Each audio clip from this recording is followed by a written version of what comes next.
Ça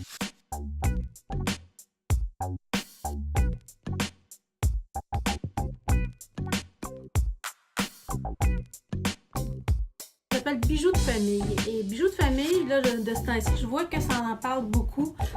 C'était en rapport beaucoup avec la sexualité, l'appropriation du corps féminin. Et moi, j'ai fait ça en 1996. J'ai parlé de ça à la fin de mon baccalauréat, qui est baccalauréat, c'est à l'université, parce que le baccalauréat en Europe puis au Québec, c'est pas la même chose. À la fin de mon université, j'ai eu comme projet de faire une série de vulves qui était, pour moi, c'était de parler justement du corps féminin, mais avec un médium, parce que j'étais plutôt peintre et photographe à l'époque, ce qui est toujours le cas encore aujourd'hui, photographe moins, mais je veux dire peintre toujours, mais c'était d'utiliser un médium qui était propre aux femmes, qui était le raccommodage, le tissu, mais je voulais essayer de faire ça de façon aussi abstraite et ludique que je fais ma peinture.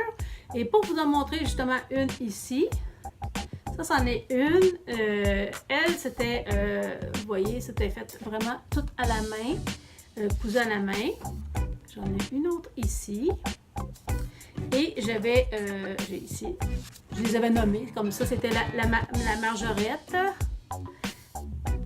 la Chic et de bon genre, un peu chic. Ici, c'était la pantouflarde, hein? Ça a l'air d'une petite pantoufle. Celle-là a eu beaucoup de réactions. Ici, c'était la vieille molle. Et ici, j'ai l'encadrement que peut-être vous avez déjà vu si vous me suivez sur les autres réseaux sociaux. Qui nous permettait de voir justement la plus que parfaite, la 2 options, la punk, la normale si on veut, et la rockeuse. Et c'était une façon de se réapproprier son corps et sa féminité. Et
idée derrière ça, c'est que si la femme se connaissait, si la femme s'aimait telle qu'elle était, si la femme faisait en sorte de connaître son corps et de l'accepter et de le voir de façon vraiment artistique, son corps, c'est une pièce d'art, OK? Et elle pouvait le chérir, le respecter, l'aimer, puis pouvoir aussi faire en sorte que ce corps-là soit... tous ces personnages-là que j'appelle... on est toutes ces facettes-là à la fois. On n'est pas qu'une type de vulve, on est toutes ces vulves-là à la fois. Et en tout cas, c'est un discours que j'avais fait à l'époque et que je pense qu'aujourd'hui, il est devenu 22 ans plus tard pertinent. Fait que je me suis dit, bon, ben, je vais ressortir mes affaires parce que c'est mon erreur. J'aurais dû faire en sorte que ça soit plus vu. Moi, j'ai mis ça un peu de côté. J'ai s'en aller à faire d'autres trucs. Mais peut-être qu'à l'âge que je suis rendue, c'est peut-être le temps de ressortir ces choses-là. Et peut-être qu'à ce moment-ci de la vie, les gens vont plus voir le message et non la connotation sexuelle de la chose, parce qu'en fait, c'était pas un thème sexuel, c'était un thème parler de son corps face à sa personnalité. C'est que moi, en tant que femme, j'ai cette personnalité-là et cette personnalité-là peut varier. Donc, sur ce, je vous dis, c'est une autre période de la vie d'entrepreneur au Miserani, artiste peintre, au miserani.com, mon site internet. Bientôt, ça va être là. Allez voir ça. Bye bye!